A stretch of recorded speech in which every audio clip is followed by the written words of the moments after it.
Okay. Now? We're now live. Good afternoon. Welcome to this meeting of Northern Planning Committee.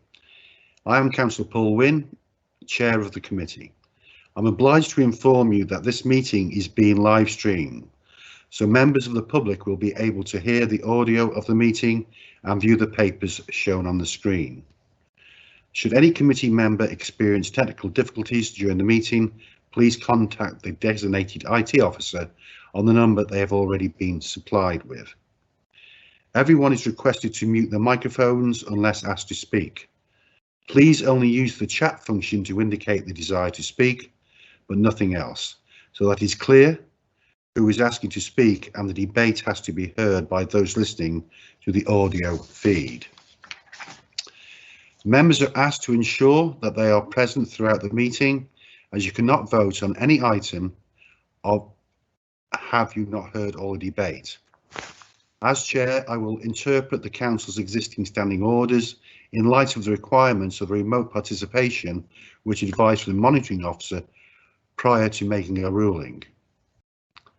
At the start of the meeting, I will ask members of the committee to confirm their presence and any disclosable and pecuniary interests. I will ask everyone that speaks during the meeting, including members of the committee and officers, to introduce themselves each time before they speak. This is so those listening know who is speaking.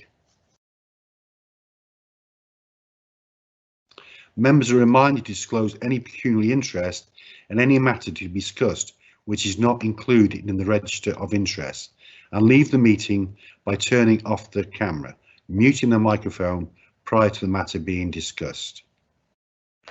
We shall move to the roll call now. I'll start. Paul Wynne, Chairman.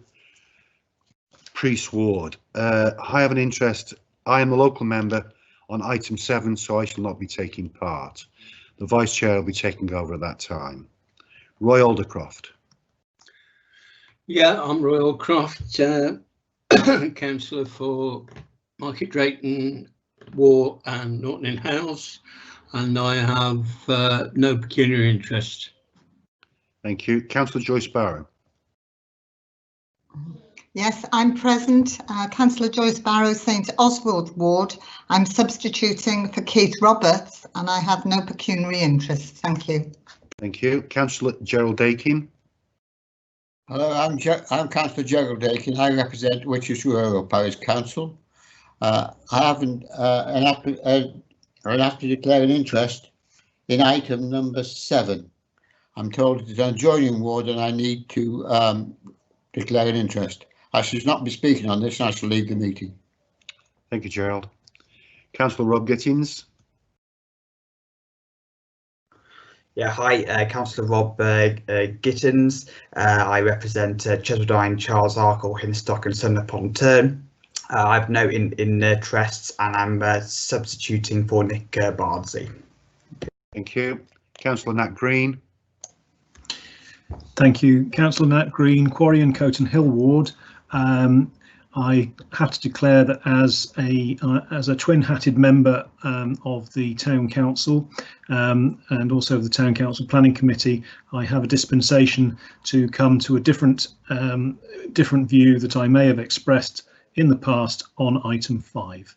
Thank you. Thank you, Nat. Councillor Vince Hunt. Thank you, Chair. Councillor Vincent, Oswestry West, and I have no disclosable pecuniary interests. Thank you. Councillor Mark Jones. Hi, I'm Councillor Mark Jones. I represent Caboyne, Western and Salatin. I've got no pecuniary interests. Councillor Pauline D.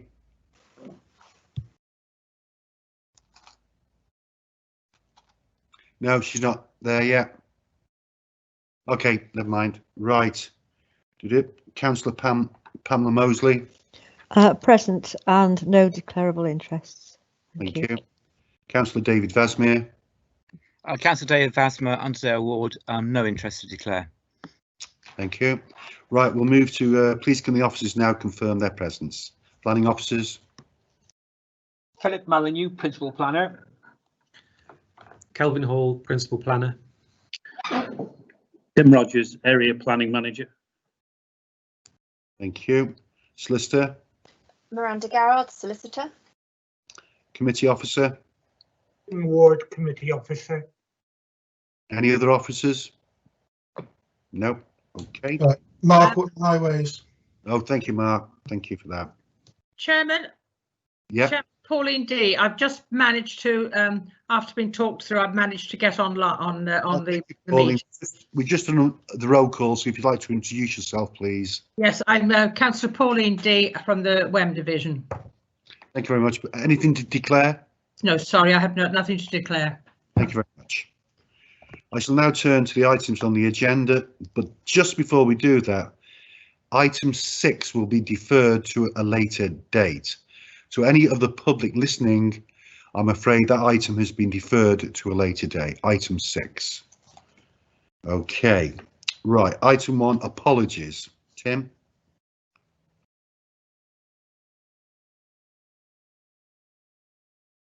Apologies for absence. Sorry, Chair. We've had apologies from Councillor Nick Bardsley and Councillor Keith Roberts. Councillors Joyce Barrow and Rob Gittins are substituting. Thank you very much. Item 2, to confirm the minutes of the Northern Planning Committee held on the 23rd of June 2020.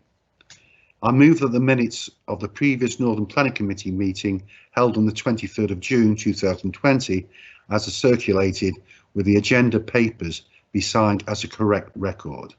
Can I have a seconder, please? Seconded. Gerald Aiken. Thank you very much. I'll now accept these minutes as a true record unless anyone else indicates differently. Okay, everybody happy with that? Item 3, public question time. Is there any public questions? No public questions, Chair. Thank you, Tim.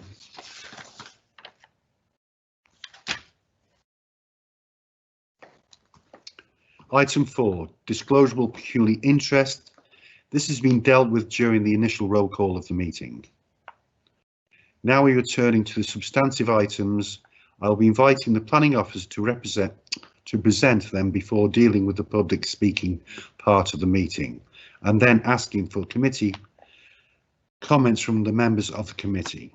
So now we turn to item 5, Otley Road, Shrewsbury, Shropshire. Could I have presenting? I think Philip, you're presenting this. Thank you, Mr. Chairman. Philip Molyneux, Principal Planner. The application proposes erection of a family pub restaurant, which is a Class A4, including a 3-bedroom manager's flat and a separate detached hotel, which is Class C1, with associated car parking and ancillary development on land alongside Otley Road in Shrewsbury. There are no updates in relation to this application. Now starting the slides, please. The application site is as outlined in red and is situated alongside Otley Road, not just up from the entrance to the Percy Thor's Garden Centre and the little. There's recent residential development will be completed to the rear of the site, which will lead on to later. Can I have the next slide, please?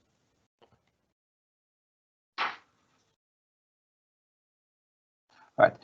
This is the amended site plan. I'm aware it's got draft written on it, but I have asked for clarification on this from the applicants, and although I never received a response, this is the plan we have under consideration as a result of amendments to the previous application, to the previous proposal, sorry. This indicates a proposed public house to the front of the site, alongside Otley Road, where the mouse is scrolling over now, and to the rear of the site is the proposed hotel. To the rear of the site is the recently constructed housing estate that I touched on earlier, and the nearest house to the hotel is 20 meters in distance from the end wall of the pub of the hotel to the rear wall of the detached dwelling. To the eastern side of the site is a site where a recently withdrawn application proposed two residential apartment blocks, to which access was proposed through the site under consideration today. Therefore, the site would have taken, as you go in on Otley Road, along the road which runs to the back of the site and into the site in the top right-hand corner there. As I said, that application was subsequently withdrawn owing to officer concerns with regards over development. To the front of the site is a row of mature lime trees. These are outlined with the green circles on the plan. These are located alongside Otley Road and are an important feature towards the overall character of the area. These trees are now subject to tree preservation order. On the opposite side of the adjacent highway is also residential development, and to the east of this, the site of what is known as Percy Thor's Garden Centre and a recently opened Aldi store. Next slide, please. These shows the photographs of the houses that have recently been constructed at the rear of the site. It's taken off the road on Otley Road and looking out towards the rear. Next photo, please. Again, they're recently constructed. They've been actually constructed since the application's been in. There's been amendments to this application owing to access to the adjacent site and issues with regards trees along the front of the site. The next slide, please, is a layout of the proposed public house, which is over 2 floors with a manager's flat on the first floor. Next slide, please. This shows the elevations of the proposed public house. This, members will note, is alongside Otley Road. Next slide, please. Is the proposed hotel lodge floor plans. This is on over 2 floors. Next slide, please.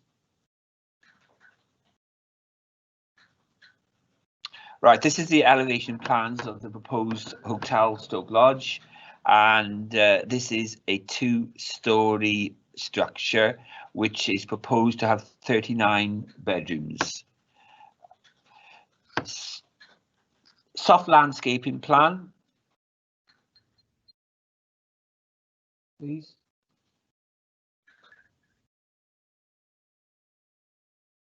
This is the soft landscaping plan, which also indicates on-site car parking.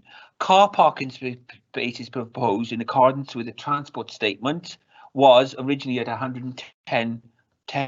However, owing to amendments, as I touched on earlier, these have now been reduced to 92 car parking spaces for the whole site.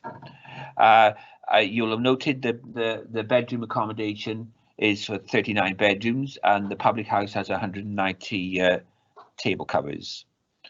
The amended site plan indicates loss of 2 mature lime trees alongside Otley Road, where the public highway access is proposed. That's on the front of the site. Now, these trees were subject to an earlier application for access into the site, which included removal of 2 of the trees, and this was before they were TPO'd. This was approved subject to the previous application, as I've indicated. This application originally proposed 3 replacement lime trees for the 2 mature lime trees to be lost alongside Otley Road. However, it became clear during the application processing that there would be insufficient room for these trees to become established. Thus, they have now been replaced with 3 Coster oak trees, and these are considered acceptable by the council's tree officer, as referred to in paragraph 6.35 of the report to committee. In conclusion, whistle the comments as made by Shrewsbury Town Council are noted. On balance, in consideration of all the material considerations, officers consider the application acceptable, and the recommendation is one of approval, subject to the conditions as outlined in Appendix 1 attached to the report. That concludes my presentation on this application, Mr. Chair. Thank you. Thank you, Philip.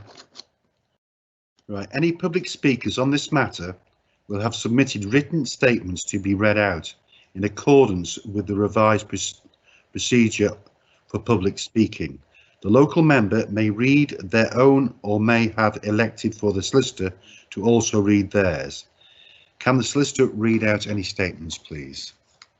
Thank you, Chair. Miranda Garrod, solicitor speaking. I have two statements in relation to this matter. The first is from Councillor Tony Parsons, the local member, and he has confirmed that he would like me to read this out on his behalf. He says, I share many of the concerns expressed by Shrewsbury Town Council that the amendments made by the applicant to their original application have not sufficiently addressed the concerns previously raised. I am particularly concerned regarding the access and egress from this site. The access route falls between two sets of traffic lights already in existence, the first allowing access to Shrewsbury Town Football Club and Lidl, the second providing access to Aldi, Blue Mountain Garden Centre and Sutton Grange residential estate. At certain times of day, Otley Road is already extremely busy, particularly at start and end of work on the nearby Shrewsbury Business Park. Traffic wishing to enter this site whilst travelling on the Otley Road in a westerly direction and then looking to turn right into the development will do so at risk. This will be further complicated when Shrewsbury Town FC are playing at home. I'm disappointed that original concerns in relation to the architectural design and the provision of renewable energy sources have not been addressed. If properly managed, then I do not believe the development would be a nuisance through noise and antisocial behaviour, but this remains a possibility. The houses facing this proposed development have seen a great deal of development over the last 10 years, and this may be the final straw. Points previously made regarding access for the emergency services are valid and present problems this application does not adequately address. In my opinion, this application should be refused on these material planning grounds. That's the end of that statement, Chair. The next statement is from Steve Buckley from Peacock and Smith, the agents for the applicant, in favour of the application, and he states, thank you for the opportunity to speak. The application has been with the Council for 14 months. Prior to this, we held extensive pre-application, during which time we modified the scheme and the design of the buildings working with officers. We feel that the time taken and working with the officers has resulted in a good scheme. We support the officer recommendation. We note that there is an objection from a member of Shrewsbury Town Council. Their speech outlines 3 areas for concerns. We would respond briefly that highways. The scheme is supported by Shropshire County Highways. There is no objection and no concerns subject to the scheme being built in conformity to the submitted plans.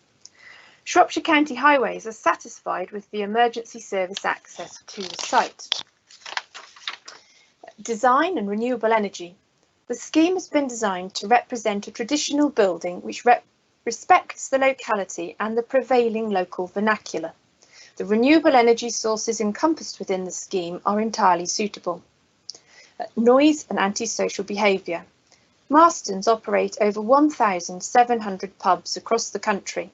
This model of pub is considered to be the blue ribboned offer and will predominantly serve a food-led market.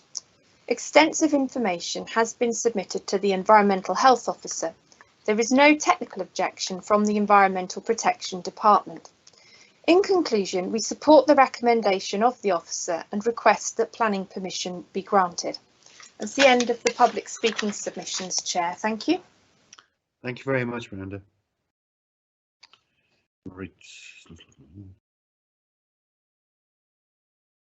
Does the planning officer wish to clarify any points in response?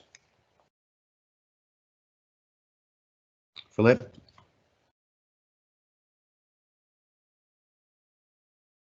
Sorry, Mr. Chair, not at this stage, Mr. Chair. If I could, I'd be interested to hear what members have to say and then give the opportunity to comment afterwards, please.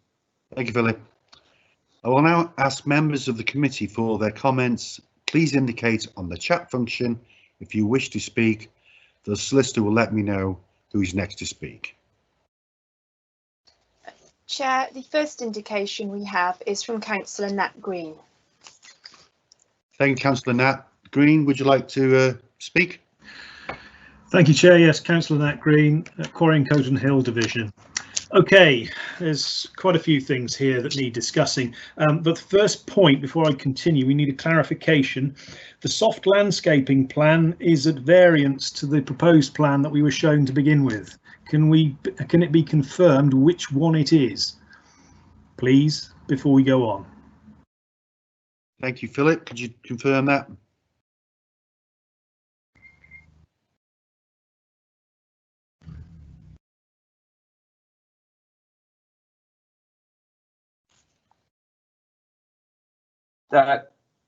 Tim, can we have the first go through the slides, please, from the start?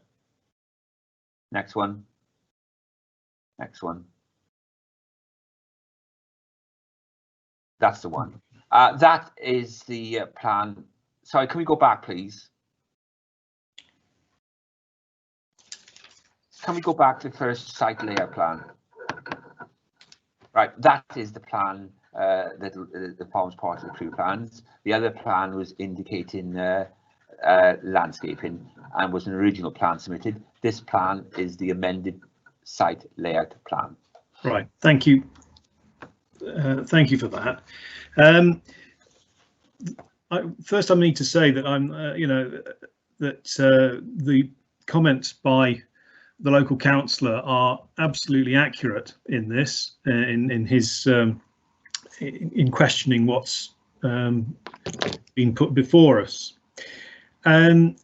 Firstly, I don't think this application has still adequately addressed the issue of fire access. One of the problems that we had with this was that the adjacent application, which at the moment has been withdrawn, has not yet.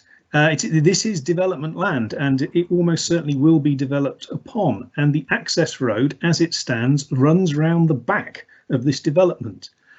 Now, we know what's going to happen on match day, so should there be some sort of incident in those houses round the back, or whatever development that should take, then we need to question what what is the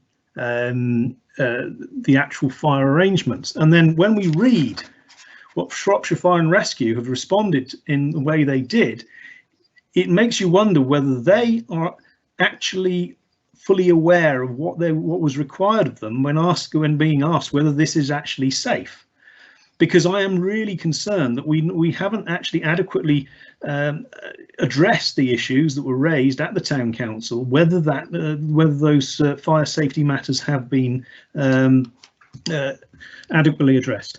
And that, of course, leads on to highways, where highways say they're perfectly happy with the response, but this wouldn't be the first time in the area that highways have not basically supplied an adequate response. We only have to remember what happened on the nearby trading estate, that we know that this is actually where we had to defend an appeal, where the Central Planning Committee went against officers' recommendation on the basis of inadequate highways, and the appeal was upheld. So I am very concerned about the matter of highways here. So I think, further to what Tony Parsons has already said, that can we please, I think this needs to go back for further information regarding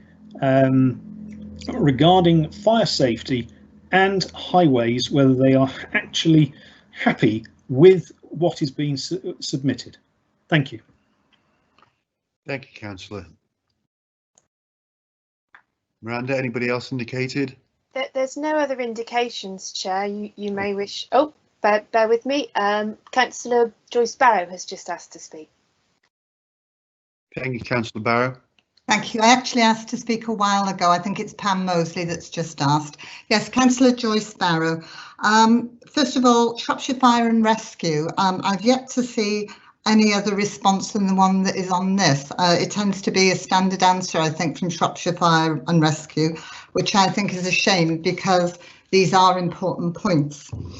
I note that the site is within the boundary for Shrewsbury, so I think development can't be argued with in this area.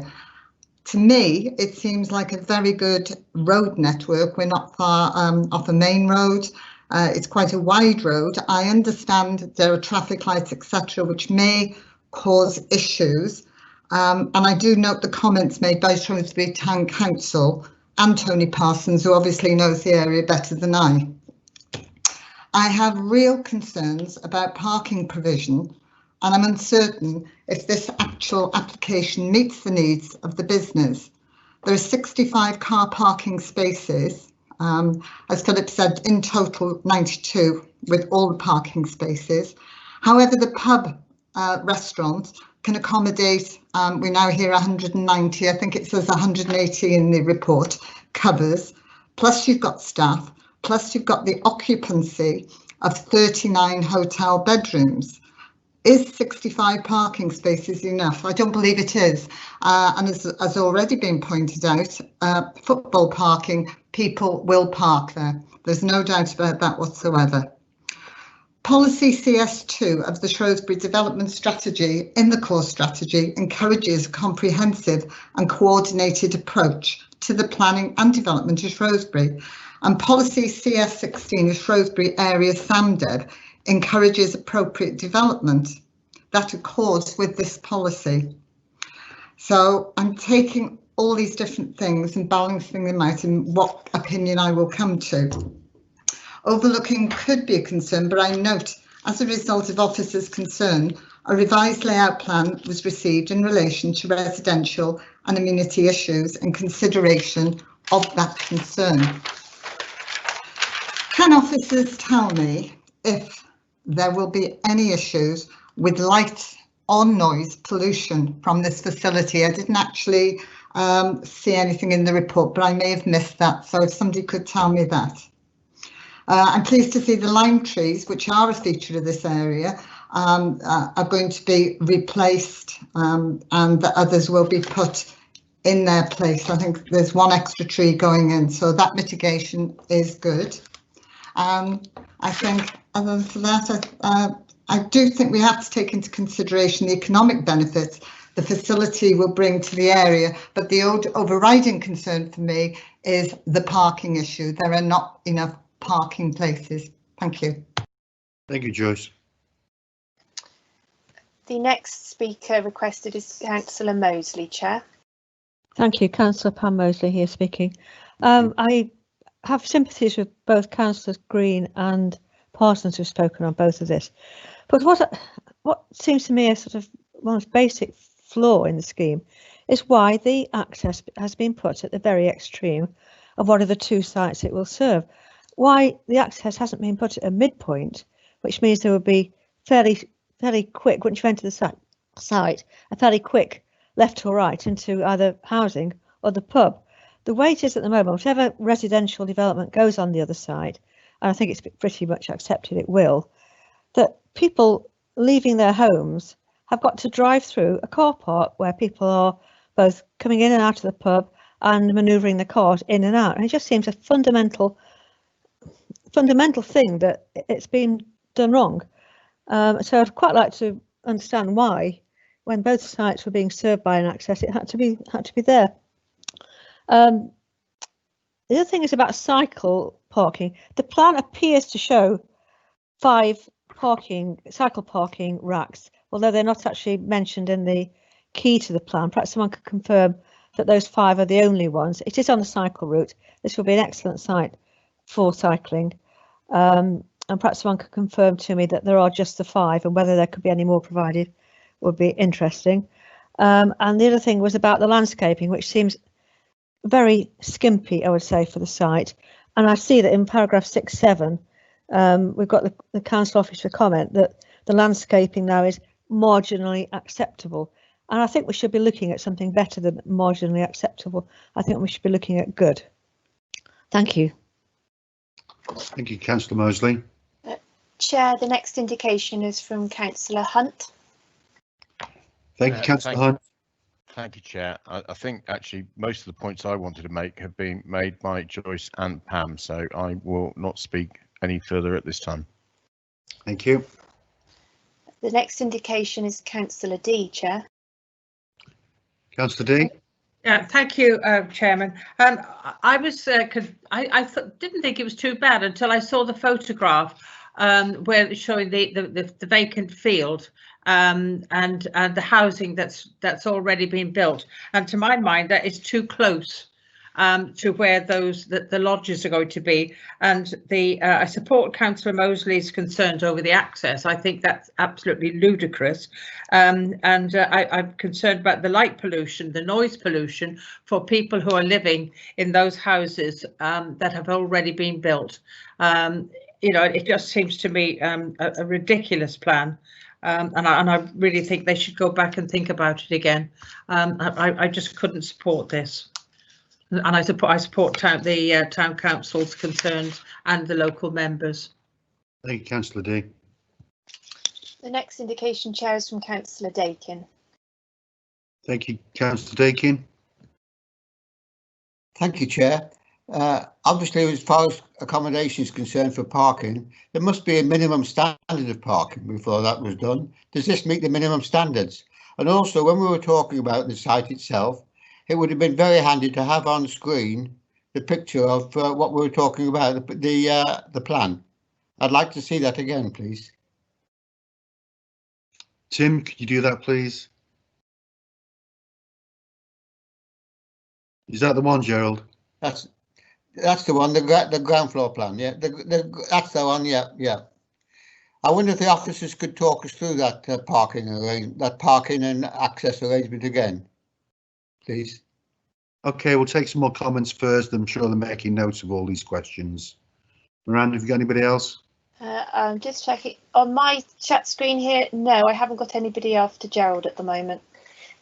Okay, now we'll ask the planning officer or yourself if you'd like to clarify any points which questions have been asked. So Philip, if can you clarify some of those points, please?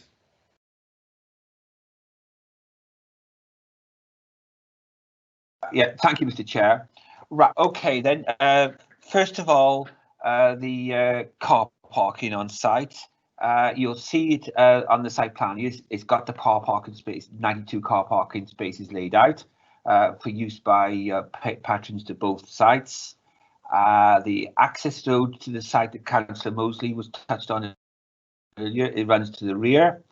And the distance from building to building, as I touched on earlier, is 20 metres. This is considered standard distance. However, I accept this is a hotel, and no doubt there's bedrooms on the first. Well, there is bedrooms on the first floor, and the houses which have been recently constructed to the rear of the site have very small gardens in the front. That most of their amenity space is located to the rear. Officers don't consider there are issues with regards access to the site along Otley Road. We feel that can absorb the traffic quite well in its layout. If there's any further discussion you want with regards access to the site, we do have the council's highways manager present. Several members, or one in particular, raised issues with regards regulatory services and residential amenity. You'll note the council's regulatory services have commented on the application, and that can be found in section 4.5. There was extensive negotiations on this with regards to odour abatement, because officers had concerns with regards odour from the hotel restaurant. That as a result of changes to the system proposed, that issue was eventually resolved. Officers consider residential amenity otherwise is acceptable as concluded in paragraph 7.4 of the officer report. If there's no other general planning issues, I'd like to defer to the highways manager for him to comment with regards highway issues and transportation, as these do seem to be a fundamental concern in relation to this application by members. Thank you, Philip. Mark, could you answer some of those questions, please? Yeah, thank you, Chair. The application has been looked at by our term consultant, WSP.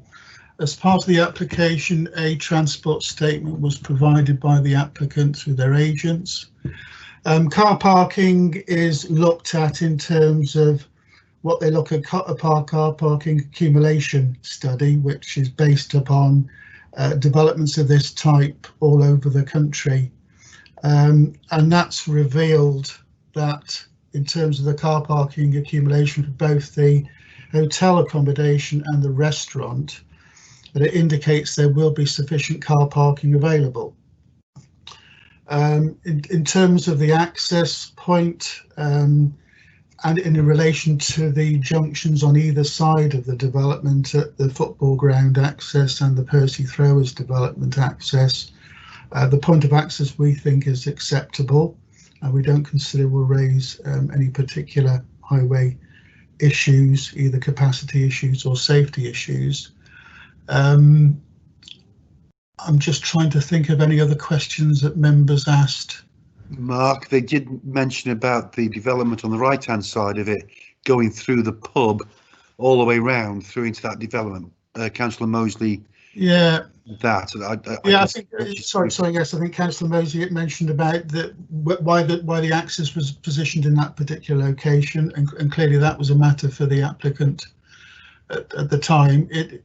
I would have to confess it is somewhat strange. You would normally expect it to be a centralised access, but that's not to say that it is unacceptable in the way that it's shown, in relation to the scale of that adjacent development and the scale of the restaurant and hotel facility. I mean, bear in mind the hotel facility is, its periods of occupancy are limited in terms of, the car parking associated with that development will be high in the morning, obviously, and will be higher in the evening.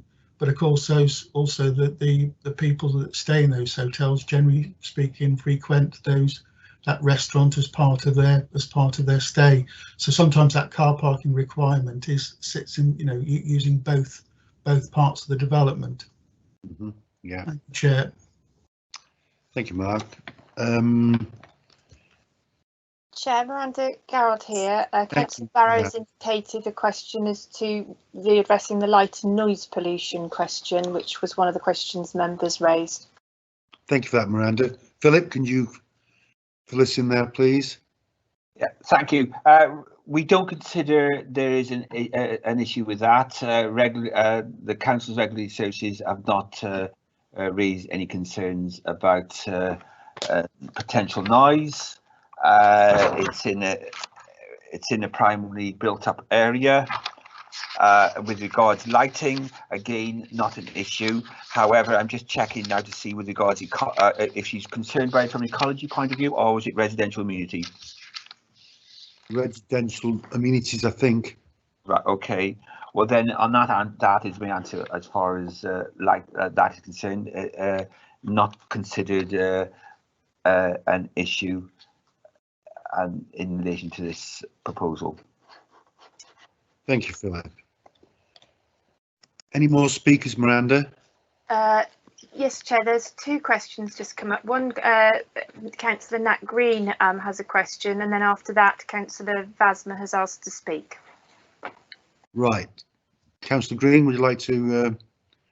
Thank you, Chair. Yes, Councillor Nat Green, Quarry and Coton Hill. Just a question leading on from all of that. I mean, will the internal road network be adopted by the council? Right, now we'll move to Councillor Vasmir to see what his question is or his comments, then we'll go back to the planning officer. David, would you like to? Thank you, Chair. I was noted the comments made by the highways officer about the arrangement for access being somewhat strange. And if it was somewhat strange, was this raised in negotiations with the developer? You know, it seems to me a very unacceptable arrangement, and I wondered whether that was raised, and you know, whether perhaps we should defer this matter so that these sort of issues can be properly discussed with the developer. Thank you, David. Right, I'll go back to Philip now. Philip, could you answer those questions, please? Or Mark, whichever one's on highways, one's, yeah. Would you like to come in? Shall I? Can I? I'll add to and then defer to the highway officer. Yes, please, Philip. First of all, this application has been subject to extensive negotiations and over a considerable amount of time. I appreciate it's a finely balanced application, and the site is quite compact. It is the applicant that's chosen to put the access where it is. I do appreciate and acknowledge Councillor Mosley's concerns with regards the adjacent site, and I believe Councillor Barrow also mentioned that site will come up for development alongside. There have been 2 applications on that site for residential development. The first one was refused and the second one was withdrawn. I aren't aware of any recent further development on that. With regards adoption of the road, I would leave that for my colleague in Highways to comment on, please. Thank you, Mark. Thank you, Chair. I think probably my use of the word strange was probably not perhaps appropriate in fairness. I mean, at the end of the day, you know, obviously it comes down to the developer to promote the means of access into the site and the uses within that site. And in terms of the access point onto Otley Road, which is obviously the public highway, we don't object to the point of access. In terms of the adoption question by Councillor Green, no, the internal road arrangements will remain private. Thank you for that, Thank you, Mark. Miranda, would you like to make any comments on anything brought up? No, nothing from me, Chair, at the moment, but Councillor Barrow has indicated she wants to speak again, please. Thank you very much. Councillor Barrow? Just a question. I could vote for this application. My major concern is the parking issue. Is there any way that if we did pass this, that officers could deal with the developers to increase the car parking to the amount of car parking that is actually needed on that site? Or are we taking this, has it got to be what is before us now with those number of parking spaces? It's normally what's in front of us now, but I shall go to Mark. Mark, can you make any comments on that, please? Thank you, Chair. I think all I can say is that as part of the transport statement, they did produce a report which included that car park accumulation figures, which indicates that the parking provision is adequate. And that's certainly what's been assessed by our term consultant. I thought you might say that, so. Can I further add? Sorry? Mr. Chair, can I further add, please? Yes, please. Yeah. Yeah, this site is constrained because of the trees alongside the front of the site, which are subject to TPOs. So if you're asking me, could we increase the car parking on the site as it currently is, I would have concerns, because we then have concerns with regards to the overall landscaping of the site, which, as Councillor Pam Mosley referred to as being light. It is on the short side. Therefore, any further car parking spaces would be at the expense to either the trees in the front or the landscaping as proposed. Thank you, Philip. Anybody else to speak, Miranda? Yes, Chair. Councillor Vasner wants to make a proposal, and then Councillor Hunt wants to speak. Right. Shall we ask if there's comments, because I don't take proposal until we've heard all the debate. So I'll go to Councillor Hunt first, please, before we have a proposal. Thank you, Chair. It must be getting difficult for Miranda in the chat box, which is we really should only use for indicating our willingness to speak. Anyway, that said, this is a difficult one, and I do have concerns about it, and as with Councillor Barrow, although perhaps not for the same reasons, you know, I can see positives to this. The first positive, of course, is that we're talking about a development that has been, I think somebody said, 15 months in the working, with the company who wish to build this, working with the officers to try and make it as positive as possible. It will bring employment, and I'm sure that just at the moment during COVID, then perhaps there may not be quite as much demand on the parking spaces as there was. Obviously, it's up for the developer to submit the plans, and the plans that we have are the plans that we must talk to. It might be better if the entrance was somewhere else, but unfortunately, that's not what we're looking at. I am interested in I think one of the councillors, I think it may have been Nat Green, did say that this had been taken to appeal before and thrown out because the inspector wasn't necessarily happy with the in and out part of the development. I don't know, this is a really difficult one. I can understand why Philip Molyneux says that it's on a knife edge. I mean, I really want to support it, and I don't think we can defer it while officers talk to developers anymore. I'd like to know from officers where we are with potential non-determination, to be honest, because this has been going on for a while. So it's difficult. It brings employment.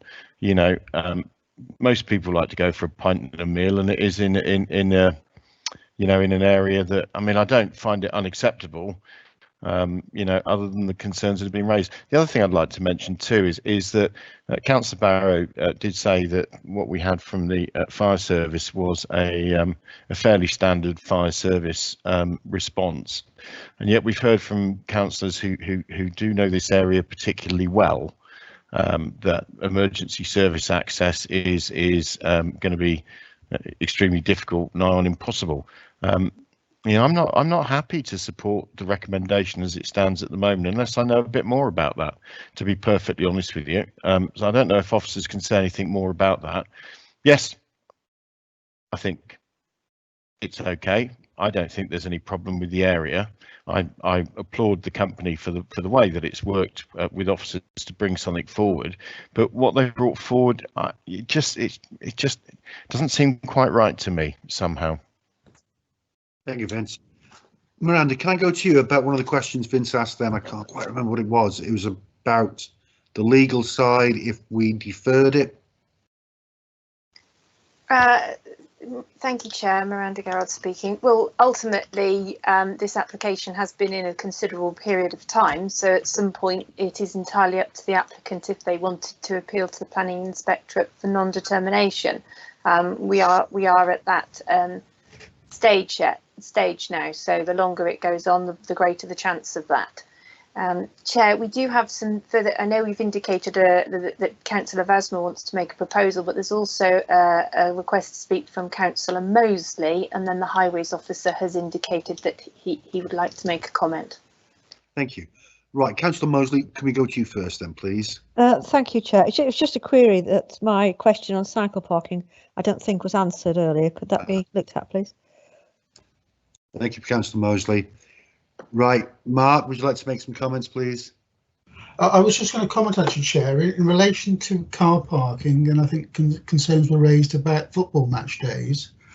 Now, clearly, as in many cases along Watley Road and the various developments, it's a matter for that landowner to control their car parking areas, but also potentially a planning condition could be imposed on this application to the extent that the applicant provided a match day parking a plan to be put in place on match days to ensure that obviously car parking within the site is maximised for the use of the facilities within the site. Thank you for that. Just while you're there, could you have any answer for Councillor Mosley about the cycle parking? I'm assuming that there's a travel plan attached to this that will be attached to any planning permission granted on this site, which will cover cycle parking.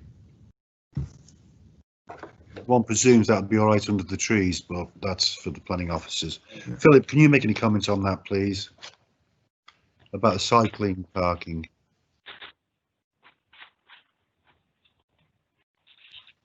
I've nothing further to add to what Mark has just said, actually. And I would be of the same opinion with regards to travel plan.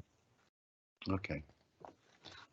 Right, there's no more indication as we speak. I'm going to go to Councillor David Vasmere now for a proposal. Is that okay, Miranda? Thank you. That's fine, Chair. I have no other indications now. Thank you very much. David? Thanks, Chair. Given the kind of concerns people have, both those who kind of seem to might favour this, and also those of us who have extreme doubts about it, I think this item should be deferred. I do believe that there is if proper discussion was held with the developer, then there might be possibility, for example, of separating the through traffic from the parking traffic. That ought to be looked at. But well, that might reduce the parking spaces. But I do think there's room for further negotiations on this, and I would like to propose that this matter be deferred. The other thing do we have access to the travel plan? That would be useful to have. I don't see it, but perhaps I've missed it. Can anybody help me there, officer-wise? To be quite honest with you, this is, as I've indicated, finely balanced for a hotel and restaurant. This is the best we can get. It's the site has constraints with the trees along the road. This application's been in for consideration now for some time, and this is the best conclusion we can come to with regards a proposal for a hotel and pub Stoke restaurant. So it would need to be fundamental changes any revised application, in my opinion, now, because like I say, the site is constrained by the lime trees to the front. You have the dwellings to the rear and potential overlooking, and then there's also access required into the adjacent site in the top right hand corner. Thank you, Philip. Right, we have a proposal for a deferment. Do we have a seconder?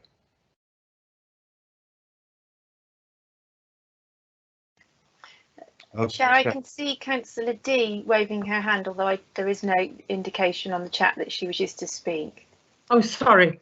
Yes, I'll second that. Beg your pardon. Okay. So we have something on the table. We have a proposal for a deferment of this application and a seconder. So in that case, we will now take the vote. The solicitor will read out the names of the committee members present, entitled to vote, and then confirm the result of the vote.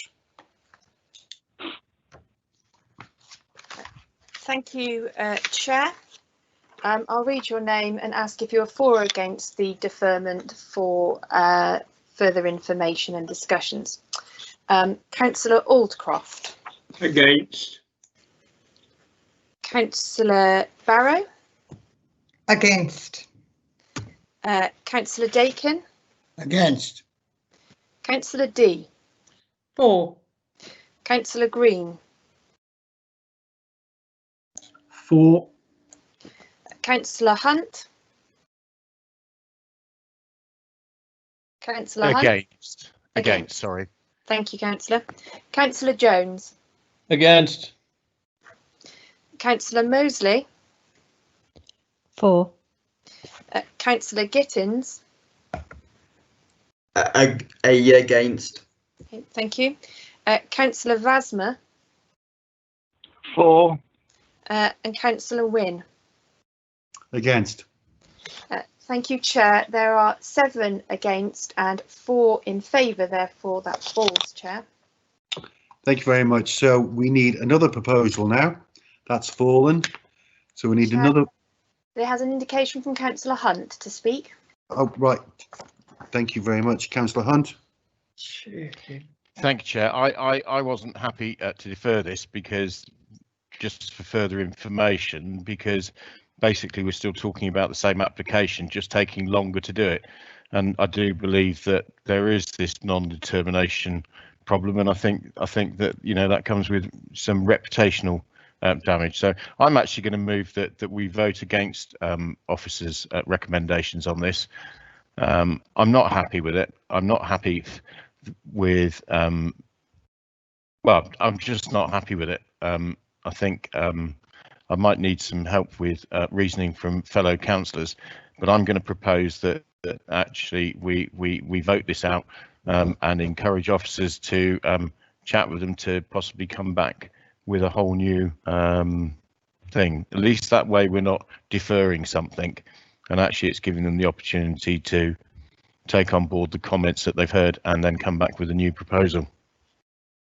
Okay, thank you. So we have a proposal there for refusing this application. Do we have a seconder?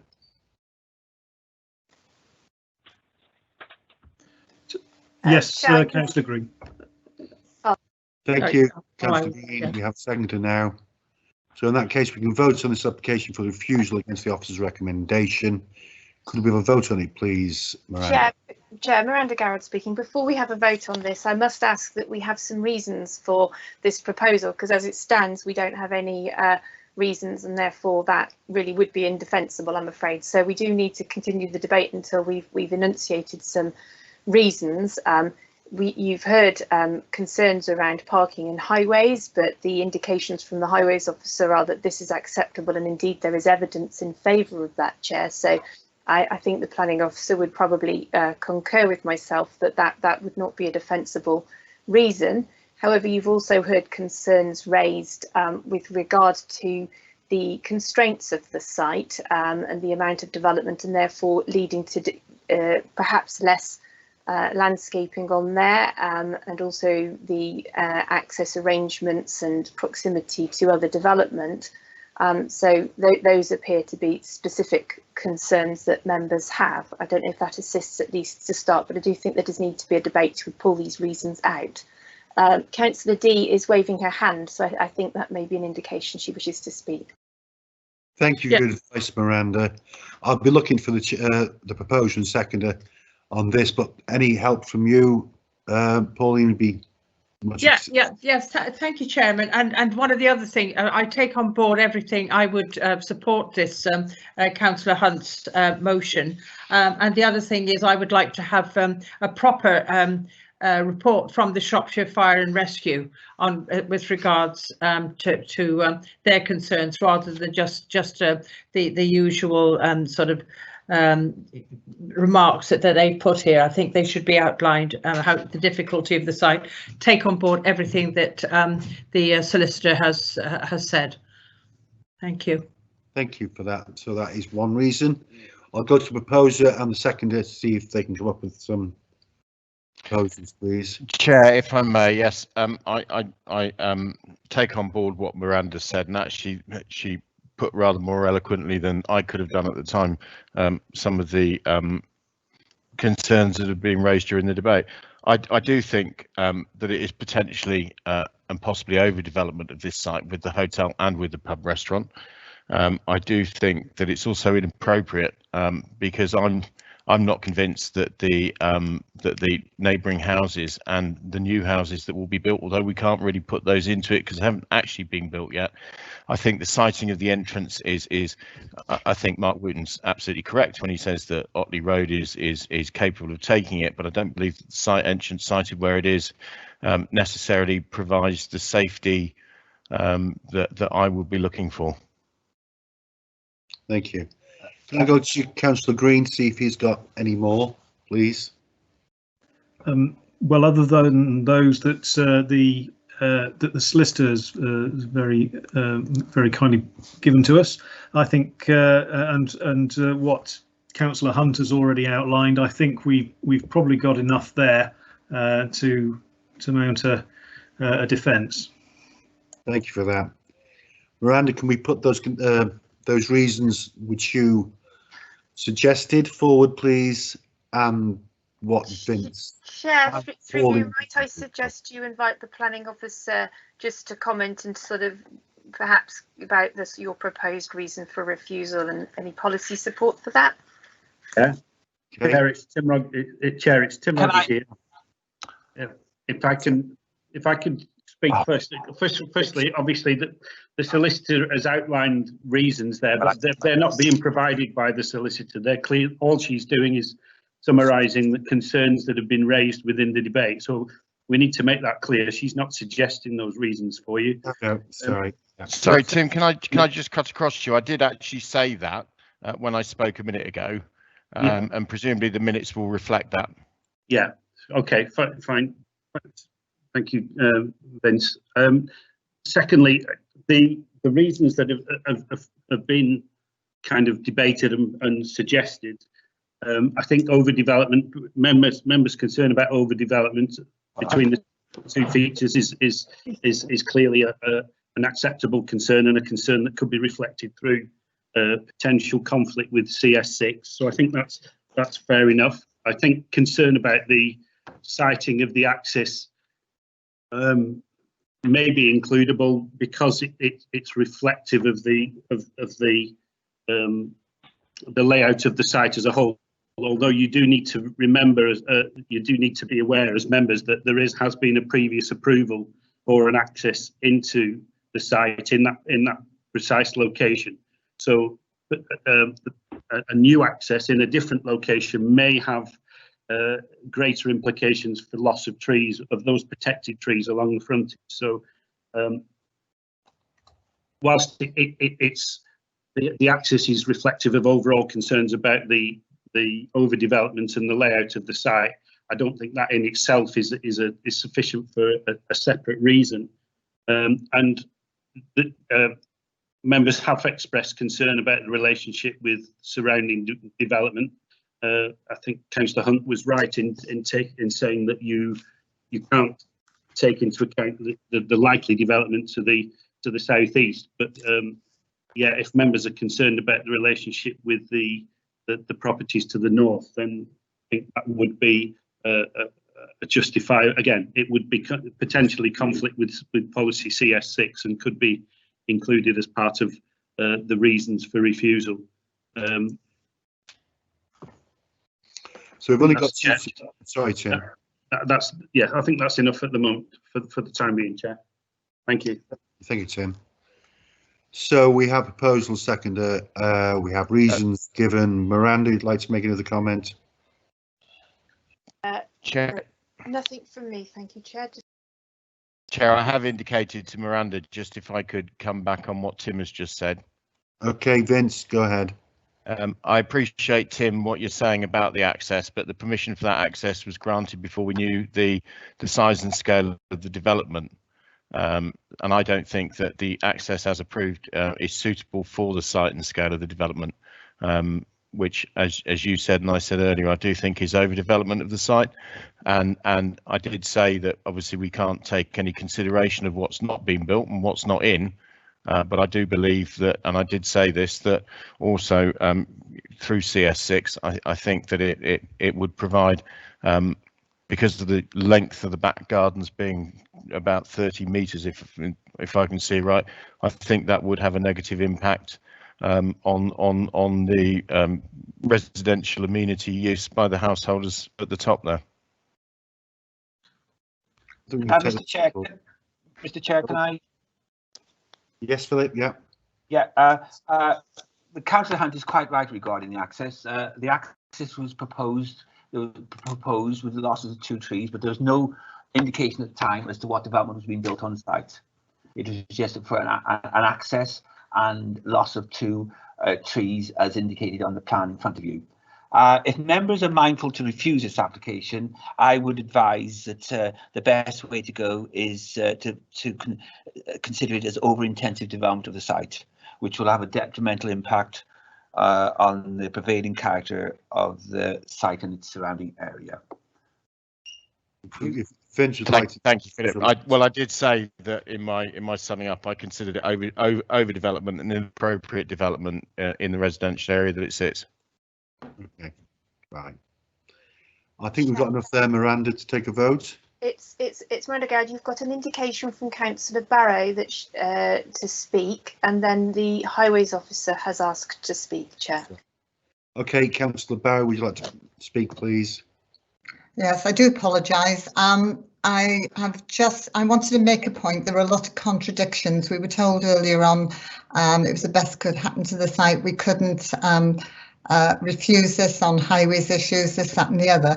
So I thought there was a lot of contradictions there, but Philip has just answered that question. So I couldn't have voted until I heard what he just said. Thank you. Thank you for that. Mark, can I come to you now, please? Yeah, thank you, Chair. I was just going to comment in terms of the adjacent access into the housing area, which has already been granted permission. And just to say that in essence, that housing development is served by effectively a parking area or parking areas within the development. So to all intents and purposes, the access route to the housing site through the commercial land, in effect, is to additional car parking, if you like, but obviously a separate development in its own right. And they've got pedestrian access out onto Otley Road separately to the commercial site. But just to comment also that in terms of the internal access arrangements within the commercial site, you know, that the road widths are effectively between 6 and 7 metres. So they are quite substantial in terms of the manoeuvrability of cars around the development. I just wanted to make that point, Chair. Thank you. Thank you for that, Mark. Okay, if there's nobody else to speak, I think we're in a position to vote now. Are we, Miranda? I believe so, Chair. I think we have summed up the reasons that you're proposing to the recommendation on. I think for clarity, that we are just going with overdevelopment based on the scale and mass and in the context of the local area and the impact on the adjacent residential amenity. I think that is what I've heard as the recommendation. I think just also for clarity, the Highways Officer just indicated that the adjacent development to the south he's had permission, but I think you heard from your planning officer earlier that it currently doesn't because it's been withdrawn, and I think one was refused or something. There isn't a consent there just yet. Yeah, I thought that. Thank you. Yeah. So on that basis, Chair, if you're content, I'm happy to take the vote for you. If you would, please. Yes, I think that's move on. Thank you. I'll ask members if they're for or against, or they can obviously indicate abstentions. Councillor Oldcroft. For. Councillor Barrow. Councillor Barrow. Sorry, for. Thank you, Councillor Barrow. Councillor Dakin. For. Councillor D. For. Councillor Green. For. Councillor Hunt. For. Councillor Jones. Against. Councillor Mosley. For. Councillor Gittins. Against. Thank you. Councillor Vasmer. For. And Councillor Wynne.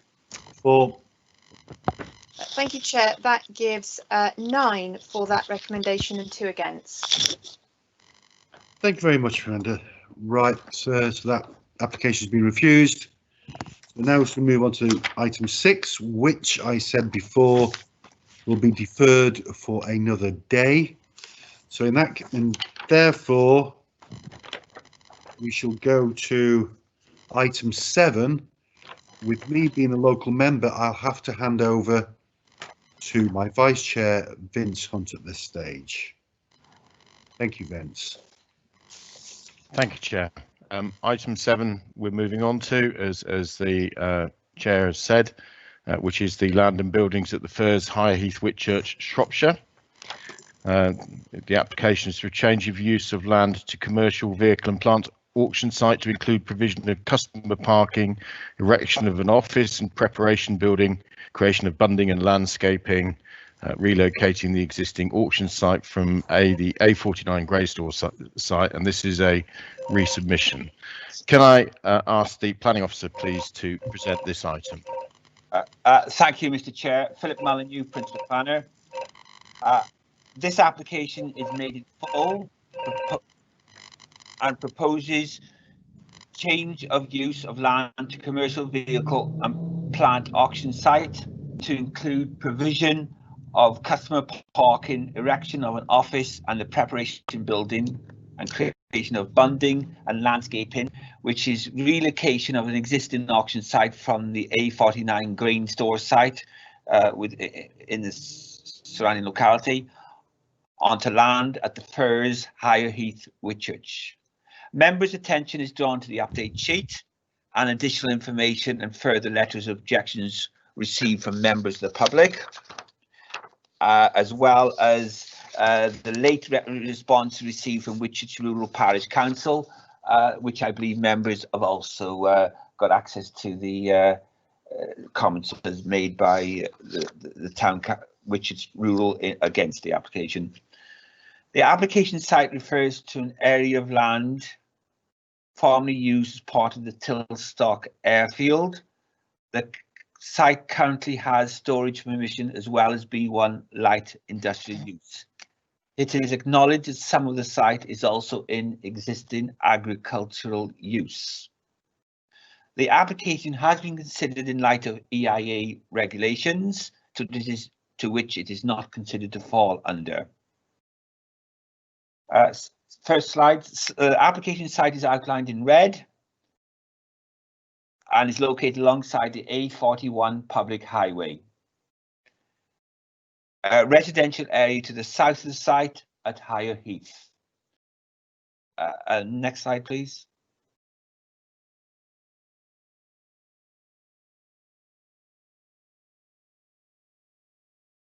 The existing that is a copy of the existing site plan, which shows the site in its current format. It is mostly a brownfield site, being part of a former Tilstock airfield. Next slide, please. All right, this is the proposed site plan with the auction site area to the south and car parking area to the southeast, alongside which on elevated land is the residential area. Car parking to like I said, to the eastern side where the significant landscaping is as proposed. Alongside the western boundary of the site is the heathland, and the site isn't adjacent but within close proximity to the SSSI. This section of the site is screened by security fencing. The application also proposes extensive landscaping and creation of a buffer. However, it must also be noted that the auction site itself is already screened to the south and east by existing native vegetation. Already as part of the site is a building, and this indicates the existing site and proposed plan in relation to this building, which is proposed to be used as a site office building. Additional landscaping in the farm of planting also proposed. If you go to the next slide, please. This is the plan indicating the proposed new building. The plan to the left-hand side is existing site plan with the building on, and the one to the right with the proposal with the additional landscaping. Next slide, please. Already on part of the site is a building, and this plan indicates the building existing site and proposed plan in relation to this building, which is proposed to be used as a site office building. Additional landscaping in the farm of planting also proposed around here. Next slide, please. This is the proposed maintenance building and its elevations. Next slide, please. Application proposes landscaping, which includes creation of a bund in order to help further screen the site and mitigate it into the existing landscape. Next slide, plan, please. This plan indicates visibility on the site entrance, which is located within a 50-mile speed limit, and access into the site is from the adjacent A41 public highway. The Shropshire Council's Highways Manager, having visited the site last Tuesday, and considers visibility to be adequate. The application also proposes signage along the A41 in the vicinity in order to warn motorists, and this matter is subject to condition number 5 as attached in Appendix 1 to the report. There now follows a number of photographs of the site and its surroundings. If you could have these, please, Tim. This first plan shows proposed signage. This is a photograph. Can we go to the photographs, please? The first one, this is a view from the military building and boundary towards the A41 out of the site. Next slide, photo, please. That's the car parking area in front of the residential element nearest to the site. The car park is proposed using a grass lay parking, so that with wood chips, so that it can be used. The application proposes use of the site for 12 days per year. Next slide. Next photo, please. Next photo, please. That's showing the screening. These last two photographs are showing existing screening on site. As I touched on earlier in the presentation, the site on some sides is quite well screened already. Next slide. That's on part of the airfield, showing landscaping to the north. That part of the area is where the auctions will take place. That's looking towards the northwest, and again part of the area to be used for auctions. Again, a part of the auction site itself showing existing building on site. The site clearly in use and mostly considered brownfield. Next slide, please. This is a further view of the existing building, and this has permission already for storage use, as well as some of the land to the front of it. Next slide, please.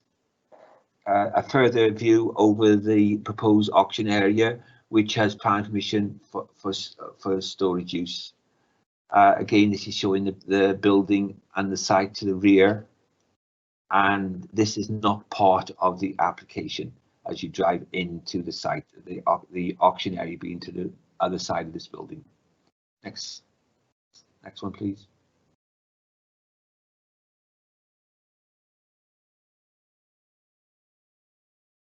This is a further view of the auction area. That's the A41, looking out towards Longwood Park, the residential, and Tremlow Avenue, where the residential areas are.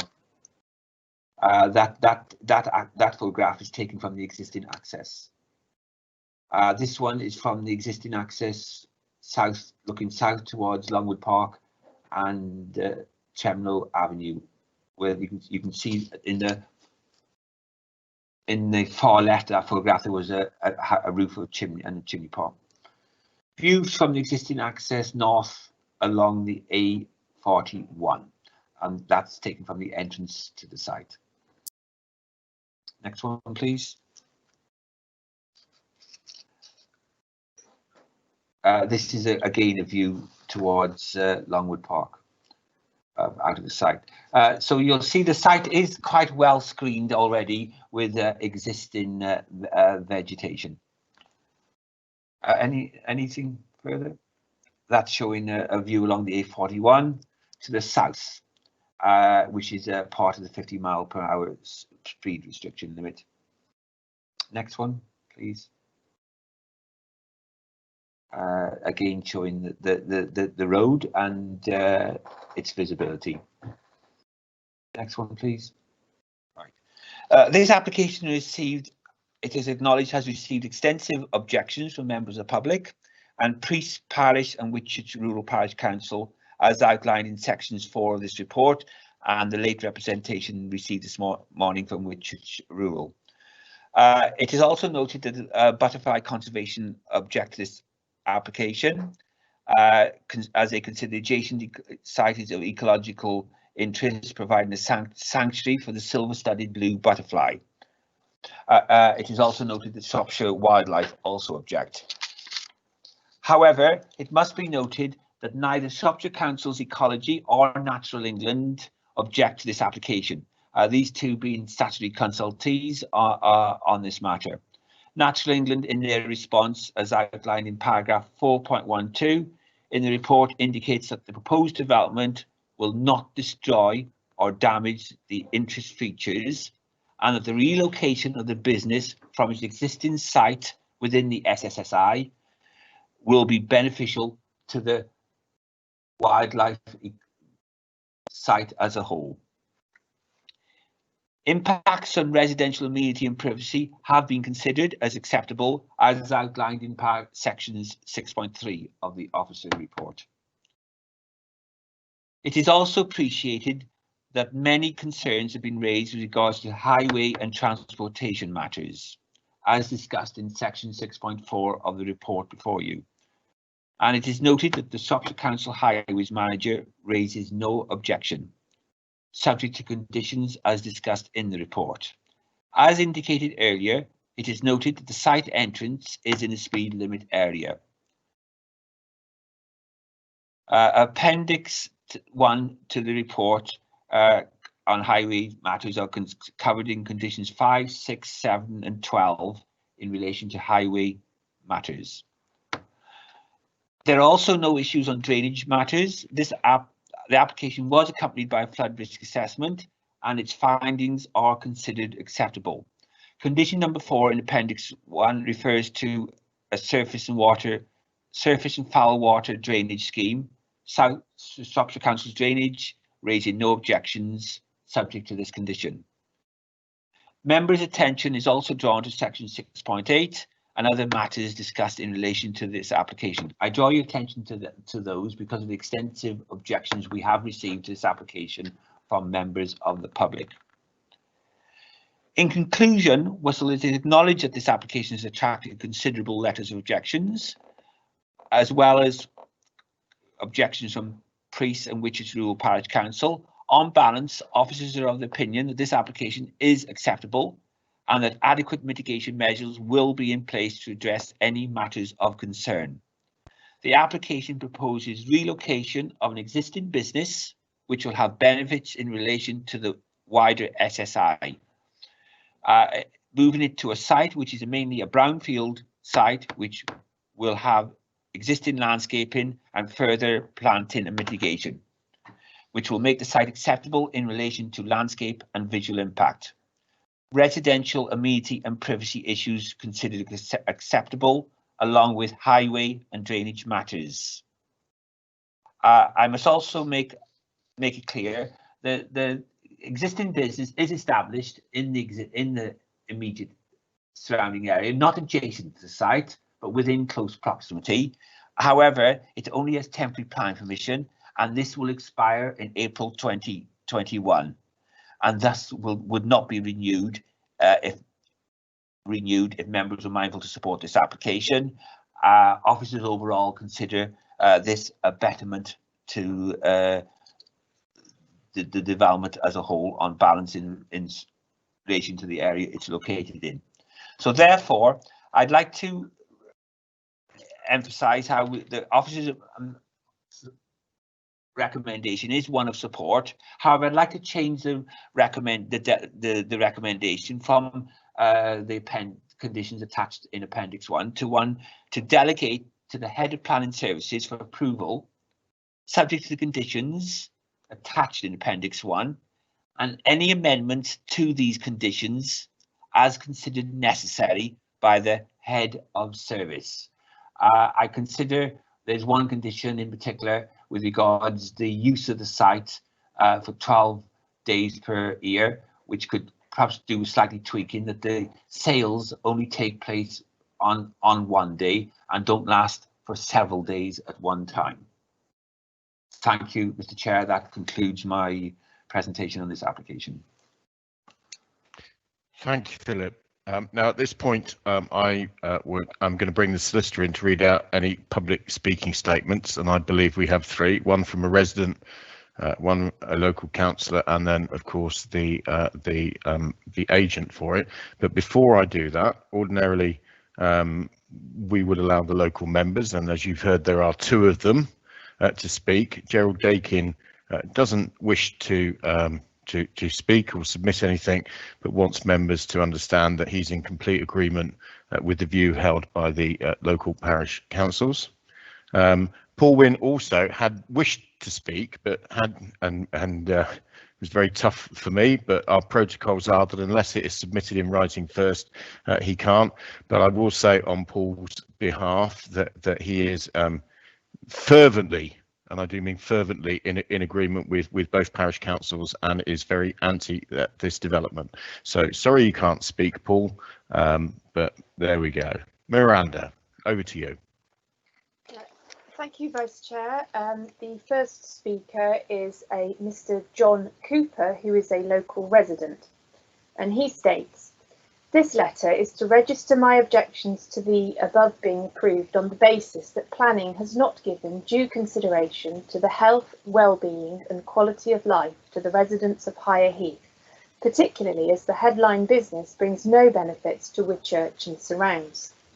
I concur with the objections presented by the two local councils, but residing immediately behind the site, I am able to give an on-the-spot view of the activity that has taken place with utter disregard of planning regulations. This preparatory work has been ongoing, the unearthing of the bomber parking pans, construction of the large shed, retrospective approval being given, laying of hardcore, felling of mature oak and silver birch, and grubbing out of hedgerows. An agricultural smallholding has been redesignated as industrial without approval. It is also concerning that the pro forma applications form was somewhat inaccurate with 11 dubious responses. What else is fanciful? It is also noted that the military hut is to be demolished, not as per the aged approval. That and parking pans are part of Whitchurch, Tilstock and Prees historical heritage, together with the control building. It is concerning the disrespect shown to the council by this applicant and his agent. The pollutant elements outlined in the many objections, noxious gases, noise, lighting, which has been omitted from the app, land pollution, plus the covering of the car park with wood chip will encourage vermin. I trust you will note that most consultant papers were commissioned by the applicant. It is natural for them to be biased in their favour. Highways do not seem to have any foresight in taking into consideration that at least 1,000+ vehicles will be coming and going either side of each auction sale. Plus there is planning permission in place for 150 houses in Heathwood Road. Planning seemingly taken each individual consultation is not in itself being detrimental to our health, but I suggest when combined these pollutants are.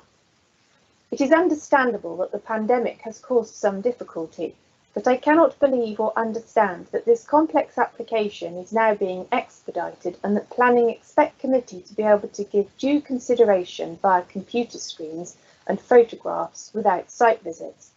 We do not want the industrialisation of Higher Heath. It is not necessary to destroy our heritage. I do hope that planning's recommendation is not based purely on saving money. Please decline approval. Residents' lives matter. That's the end of that submission, Chair. The next is a submission against from Karen Seeloff, the clerk, on behalf of Prees Parish Council.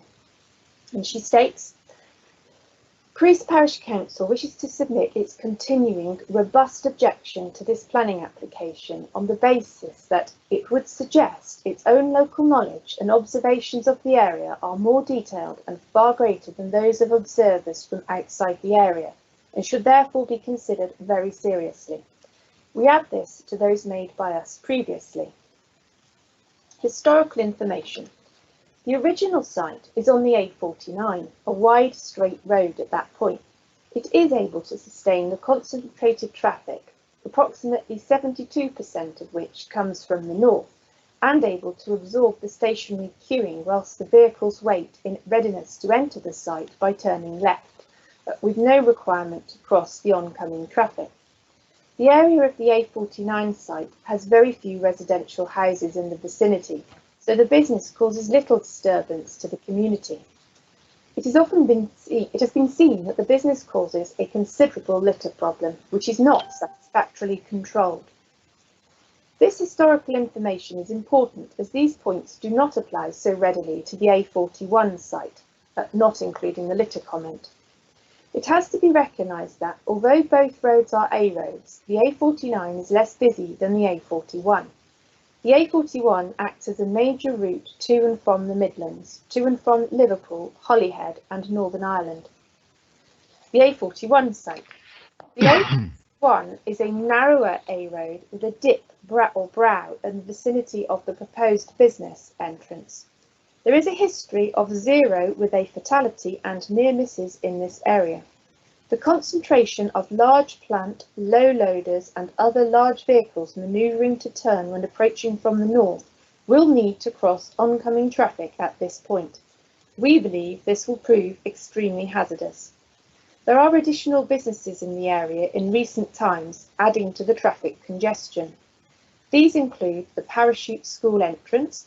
Its activity is particularly heavy at weekends, which we believe is very relevant, and the newly opened Jenkinson Forest Products business. In addition, the grain store, which is in close proximity to the proposed entrance, has recently been reopened for use.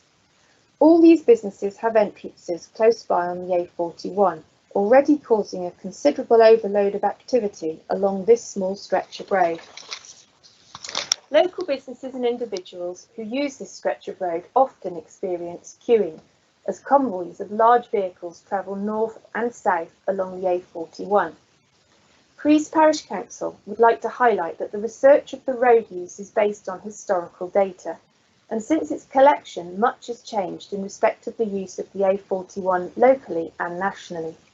Locally, there has been greater use of the access route via the A41 onto the Creese Heath area by residents and others wishing to visit the common area.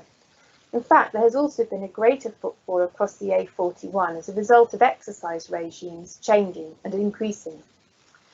Vehicular use of the A41 has come under scrutiny from local councils concerned about the increase of accidents and the road use over the last few years.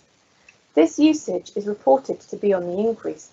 The fact that a research group into the A41 usage has been established is not reflected in the papers submitted nor referenced by anyone. It's the end of that submission, Chair. The next submission is from Nigel Thorne, the agent on behalf of the applicant, and he states, "You will see from the committee report that your officers have provided a very comprehensive assessment of the case. In broad terms, this is a very successful business, currently operating on a smaller site located 500 metres away, which has operated without incident for 10 years. The business has become extremely successful, and this proposed relocation allows the firm to protect jobs and cater for the increasing demand for its services. Rather than repeat the key issues which are explained in detail in the committee report, we would prefer to respond to the concerns of residents and the parish council. Their key concerns are the business brings no benefits to Whitchurch and surrounds. The site employs 5 full-time and 10 part-time staff who would relocate to this site. In addition, the auctions also bring buyers to the area from all over the country and Ireland who use local hotels and B&Bs as well as restaurants and cafes, all providing income to local businesses. Works without planning permission. The site has an existing consent for use for storage purposes and B1 industrial uses. All of the works to date relate to those existing consents and do not relate to the current application. Pollution. The site would be for an auction use, and your environmental health team has examined the project and has no objection to the application. Impact upon neighbours. The existing site includes storage and employment uses and is close to the A41, and so nearby residents currently experience an element of noise disturbance. The application includes a noise report which has been verified by your environmental health officers. The scheme originally included a 2-metre high earth band along the site boundary. Following comments from your officers, a 1.8 metre high acoustic fence was added to the top of the earth band, creating a 3.8 metre sound barrier to protect existing residents. In addition, the planning conditions limit the site to 12 auction events per year and also restrict the hours of traffic movements into and out of the site. Access off the A41. The existing auction site is 500 metres away off the A49 and has operated without incident for 10 years. This site has a suitably designed and constructed commercial access onto the A41, which is entirely capable of accommodating the proposed uses. Critically, your highways officer has examined the project and has no technical objection to the access. Litter. Site marshals will monitor the site during auction days and ensure that litter is cleared. In addition, the site is bounded by a secondary 2-metre high fine mesh fence which contains any litter on site. In conclusion, this scheme meets all of your policies in the local plan, including core strategy objectives and policies CS5 and CS13, which relate to the open countryside and economic development and investment. The scheme meets the policies of the NPPF. The scheme secures employment in the local area and assists a successful local business. The visitors to the site will continue to bring income to local hospitality businesses. The proposed conditions strictly control the use and ensure the amenity of residents is protected. Your planning officers, along with all of the technical consultees, including highways, drainage and environmental health, all support the scheme. We hope that you can support the application at committee today. And that's the end of that submission, Chair.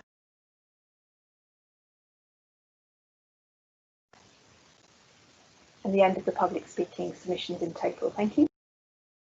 Sorry, I muted myself, so I'll start again. Before I bring members in to discuss this, I'm going to ask the planning officer if there are any points that have been raised in those 3 submissions that they wish to clarify. Yes, thank you, Mr. Chair. First of all, the litter is an issue that's been raised and by the butterfly people as well. This is subject to condition number 14 in Appendix 1 with regards to the construction environmental management plan. Comment was made in the letter of objection from the member of the public with regards demolition of a military building, which I believe is in the top right-hand side corner of the site. We are not aware of any proposal to demolish this building. Other things I was going to comment on have been touched on actually in the agent's response, and one thing in particular is that yes, there was a noise assessment submitted in support of the application, and our regulatory services raised no objections to this. Highway access also officers consider acceptable, and as I touched on earlier, the highway officer has been out on site and inspected it, and he raises no concerns with regards highway issues in relation to the application. It also must be noted that this is relocation of an existing business that is carried out in the surrounding area to a brownfield site, which officers consider overall will be a betterment that it's relocated to this site from the site where it is now. If there's any further issues with regards highway issues, we do have the Shropshire Council Highways Manager present. Thank you, Mr. Chair. Thank you, Philip. At this point now where members begin the debate, it is really for me to say that Councillors Dakin and Wynne have or should leave the meeting at this point. Thank you. I've got 2 people who've indicated to speak. How do we get recalled? I'm leaving now. How do I get recalled to the meeting? Well, you switch your microphone off and you switch your camera off. Okay, thank you. Okay. Right, I've got Councillor Joyce Barrow and then Councillor Pauline D. Joyce, Councillor Barrow. Thank you. As Philip Molyneux said, there are a lot of highway safety concerns.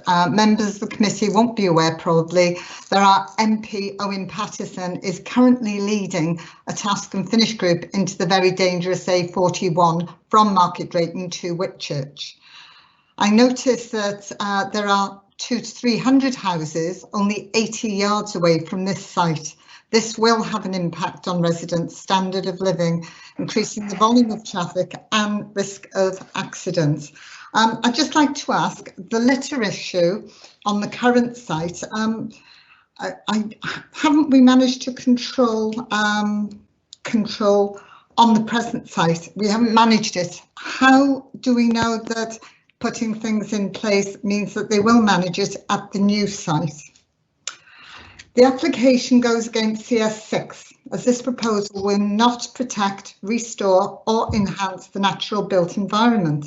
I noticed Shropshire Council Regulatory Services confirm, despite the barrier on top of the earth band, noise will still be audible to residents, and I believe that contravenes the Human Rights Act regarding the peaceful enjoyment of their homes.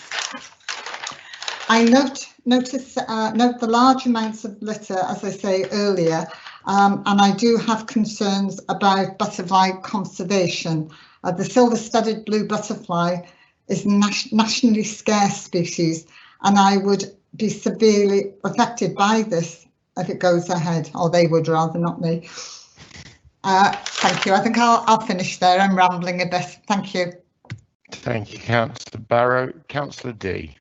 I just wanted to, when we were looking at the slides, I noticed that there was this large sign which said the housing, and which I presume were going to be built. And then when the residents' letter was read out, it said that there were application for 150 homes there, which really, sort of concerns me. And also, is this site only for auctions and nothing else? Because I've just been made aware while the meeting was on that another business that Councillor Dakin, and well, he's not there now, is he? Councillor Dakin and Councillor Wynne and my colleague and the Highways has said that they were going to relocate to another site. And I just wondered, is there catering on this site? Because in case that business was going to relocate there, and does it mean that no other use can be used for this site except auctions, that you couldn't get another group would want to come over and use it during the week to sort of to meet up? And this is one of my big concerns. Thank you. Understand what I've said? I think we probably do. Thank you, Councillor D. I've got at the moment no other members indicating to speak. If you have questions or wish to comment, members, please put your name forward in messages. Okay, nobody's springing forwards. Well, I'll ask officers then to come back on what has been said. That may stimulate some debate. Philip. Thank you, Mr. Chair. Yes, right. First of all, Councillor Joyce Barrow, litter, as I am aware, was not conditioned on the existing temporary plan permission site, as I'm aware. That matter has been brought to our attention owing to the rare species butterfly and its potential impacts on that. And one of the main reasons why we've recommended this condition, to which is noted in both Natural England and our own ecology do not object and support the application. With regards to noise, the applicants have submitted a noise impact assessment. The Council's regulatory services do not object, and one must also take into consideration here in this location, you have got the A41 with background noise. In response to Councillor D's concerns, I'm not aware of any housing scheme for 150 dwellings adjacent to the site or within its immediate close proximity. With regards auctions on site, yes, they're limited to 12 a year as per condition number 16 in Appendix 1. I am not aware of any catering proposed on site. Thank you. Can I just remind members as well that, as Philip said in the beginning, condition 16 limiting it to 12 sales, we are seeking to change to 12 days because obviously a sale could go on for a month. Okay. I've now, I'm not going to bring you in, Miranda, just now to comment because Councillor David Vasmer has a question. So I'll bring, and then Councillor D does. So Councillor Vasmer. Yes, thank you, Chair. I've just got one question regarding the highways report on 4.1.3, where it says that the main risk to highway safety is vehicles awaiting to right turn into the development of the A41. However, the number of right turners is predicted to be 49, less than 1 per minute. Well, that also could be interpreted as 1 every 2 minutes. And having travelled on this road many times, and though it can be very busy at times, I was interested in the modelling, and I do think this could be a potential dangerous point here. And I would like to further comment from the highways officer, please. Thank you, Councillor D. Yeah, Mr. Molyneux didn't answer my question when I said, can it be used by any other organisation when they're not doing the 12 days auctions? Can another group of people, etc., can they hire it? Could they use it as well? That's what is it just limited to the auctions and nothing else? Thank you, Councillor D. I think you've made that point. Philip, I'd like to bring you back as I have nobody else who's indicated a question at present. Yeah, okay, thank you, Mr. Chair. Sorry about that. Well, the application is for the uses as I've indicated in the commencement of this presentation. Condition number 12 restricts it to 12 auctions per year. As you quite rightly pointed out, officers have already suggested that gets amended to 12 days. If members felt concerned about other uses within the existing class uses proposed for this site, we could put an additional condition that it is only used in relation to the plant auction sales as proposed. Thank you. Miranda, I will bring you in. I've had nobody else indicate. Thank you, Chair. I haven't got any comments at present, but you may wish to bring the Highways Officer in response to Councillor Vasmer's question. I think that's probably a very good idea. Thank you, Chair. Mark Whitton here. The application has again been viewed by our turn consultant WSP. Following that, though, I recognise that there was significant objection to this particular application, with highway safety concerns being one of those issues raised. So I've been out there myself to have a look at it. In terms of the access, it is of a good standard and size to accommodate all the vehicle movements associated with this development.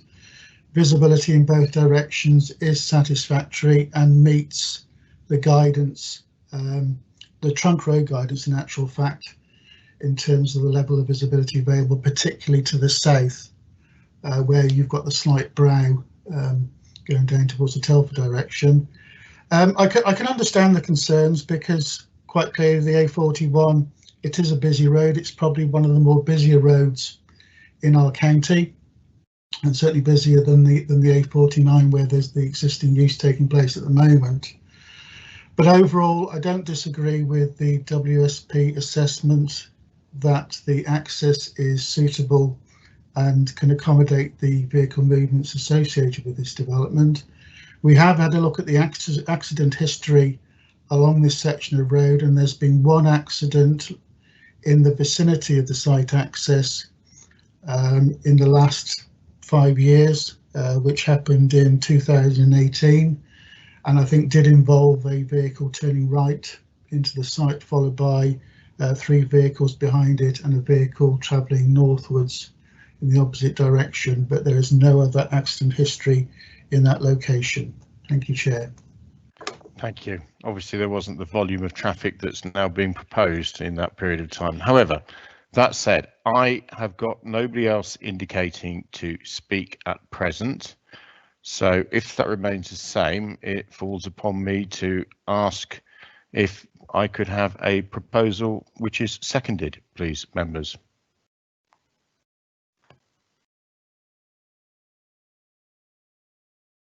I take it you all heard me because nobody's rushing forwards. Vince, I'll propose that we go with the officer's recommendation and pass it, please. Okay, is that seconded?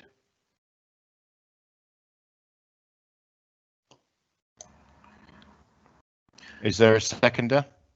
If I'll not, I second can't that. put. All right, that's seconded by Nat Green. Okay, Miranda, over to you to record the vote, please. Thank you, Vice Chair. Can I just clarify that that is with the change to the recommendation from the officer to amend the condition regarding the number of days, as he indicated earlier, and to delegate that precise wording of those conditions to the planning manager. Yes, please. Sorry, but that's absolutely fine. I think there was another proposed change to the conditions as well. I can't remember exactly what it was though. Excuse me, Chair. I think it was no other use to be included. That's correct. Yes. Thank you very much for that, Pam. So that would be an extra condition put on, that the site would not be used for any other purposes. Councillor Jones, are you happy to accept both of those? I think, yeah, great conditions. Thank you. Thank you very much. Yeah. Okay. Miranda, if you would like to read out the councillors' names so that they can vote. Thank you, Chair. Councillor Aldcroft.